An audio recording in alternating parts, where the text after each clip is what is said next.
তোমার কোনো কথা বুঝি না, তুমি কথা বলে আসতে আর তোমার কথা বুঝিও না, খালি মাছ সে প্রথম থেকে শোনো বলি। এই দেখো, এই যে কাজটা করছো, ঠিক আছে, এই যে আমার যে ইয়াটা করলা, এটা কিন্তু কম ক্ষতি না। আর শুধু এইটুক সার্ভিস করাবো এটা না, এটা সম্পূর্ণটা খুলে এটা সম্পূর্ণটা কাজ করাতে হবে। আর সম্পূর্ণটা কাজ করাতে গেলে আমার কম করে হলো 30 থেকে 40,000 টাকা লাগবে। রিক্সার দাম কত আছে তোমার বলো? রিক্সার দাম তো অত টাকা হবে। হ্যাঁ, অত টাকা নাই। তারপর রিক্সা কি তোমার? না, রিক্সা তোমারও না। হ্যাঁ, তোমারও না, রিক্সাও তোমার না। তোমার রিক্সা নিয়ে বিক্রি করে দিয়ে আমি কাজ করাবো, তারপর আমি এই গাড়িও চালাতে পারবো না। মানে আমার মনের ভিতরে ভালো লাগবে না যে তুমি একজন গরিব মানুষ, আমি কেমনে তোমার রিক্সাটা বিক্রি করে আমি কাজ করে গাড়ি চালাই। তুমি প্রথমে বলতা কিচ্ছু বলতাম না, এখান থেকে চলে আসতাম। এত দূর তুমি আমাকে নিয়ে আসছো, এই যে দেখো জমজম কোথায় ভাই, আর এই যে কোথায় আসছি। এই টাকা দিচ্ছে, এই টাকা নিবো, চেহারির টাকা কি আমি টাকা নিতে পারি?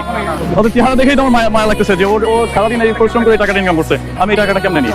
না থাক, মজা লাগবে না। শোনো শোনো শোনো, এটা থেকে আজকে কি শিক্ষা পাইছো বলো? তোমার আমি কিছু নিবো না, রিক্সা নেবো না, জরিমানা নেবো না।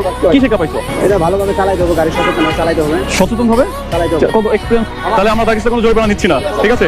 আর তাহলে আমি একটা শার্ট কিনে দিব, কারণ শার্ট ধরে টানাটানি করা ছিল, ঠিক আছে? না, শার্ট কিনে দিব আমি তাকে, শার্ট কিনে দিব তোমাকে। আসো, সামনে শপিং মল আছে, চলো।